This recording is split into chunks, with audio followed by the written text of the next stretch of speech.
তো hello everyone, আশা করি সবাই ভালো আছেন, আমিও ভালো আছি। তো আবার আসলাম আপনাদের মাঝে আরেকটি ভিডিও নিয়ে। তো এই ভিডিওতে আমি কথা বলবো এই একটা গাছ নিয়ে, যেটা আমার পিছনে যে গাছটি আছে এটা হলো সেই লিচু গাছ সম্বন্ধে। তো আসেন শুরু করি। তো আমার হয়তো এতগুলো কথা মনে থাকে না, তাই আমি ফোনে নোট করে আনছি।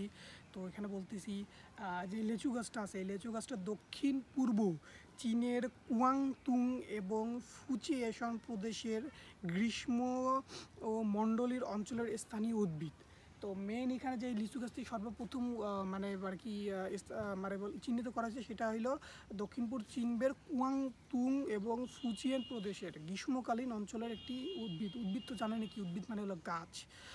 তো সেখানে 1100 শতক থেকে এর চাষাবাদ হওয়ার কথা লিপিবদ্ধ আছে। মানে এই লিচু গাছটা তো সর্বপ্রথম বাংলাদেশে যেমন তো সর্বপ্রথম 1100 শতকে ওই দেশে যে দুই দেশের নাম বললাম, দক্ষিণপূর্ব চীনের কুয়াংতুং এবং ফুচিয়েশন দেশের এই 1100 শতক থেকে এটা প্রথম চাষাবাদ শুরু হয়। মানে এটা সর্বপ্রথম ওইখান থেকে এর চাষ শুরু হয়, লিচুর গাছের চাষ শুরু হয়।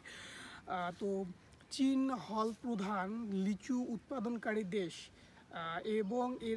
এবং এরপরে আছে ভারত, দক্ষিণ পূর্ব এশিয়ার অন্যান্য দেশ, ভারতীয় উপমহাদেশ, তারপরে হলো মাদাগাস্কার এবং দক্ষিণ আফ্রিকার মতো দেশগুলো। তো যে সর্বপ্রথম যেটা ছিল চীন হলো প্রধান লিচু উৎপাদনকারী দেশ। চীনের উপরে এই পর্যন্ত লিচুর মানে এত উৎপাদন কেউ করতে পারে নাই। মানে চীনের মধ্যেই এটা যেটা বললাম যে চীনের যে প্রদেশের ওখানে হয়েছে এটা সর্বপ্রথম আর কি, যেটা বলা হয় আর কি প্রথম এখানে চাষাবাদ শুরু হয়। তো ওখানে সবচেয়ে বেশি আমাদের পুরো পৃথিবীর সবচেয়ে বেশি আর কি পুরো পৃথিবীর সবচেয়ে বেশি এই যেটাতে চাষ হয় সেটা হচ্ছে চীনে, এবং ভারতে আছে এবং দক্ষিণ পূর্ব উপমহাদেশগুলো এর চাষ হয়ে থাকে। তারপর আছে লিচু একটি লম্বা ও চিরহস্তির গাছ। তো একটি লিচু তো অবশ্যই লম্বা গাছ। তো প্রথম অবস্থায় লিচু থাকে অনেক ছোট। তো এখন আমার যে পিছনে দেখতে পাচ্ছেন এটা দেখেন কত বড়। তো আবার দেখাই নাও, সমস্যা নাই। তো দেখছেন এটা কত বড়। ওই যে এর চেয়ে কিন্তু এটা আরও বড় হবে। তো লিচু কিন্তু খুব ধীরে ধীরে বলবে, কিন্তু কত বছর বলবে সেটাও বললো আমি, কোনো সমস্যা নেই। আস্তে আস্তে আস্তে সব খোলাসা করবো এই লিচু গাছ। তো এই লিচু গাছের সম্বন্ধে আমি আজকে সব খোলাসা করব। তো যেটা বললাম আর কি, এইটা হলো একটি লম্বা গাছ, যেটা লম্বা হয় আর কি।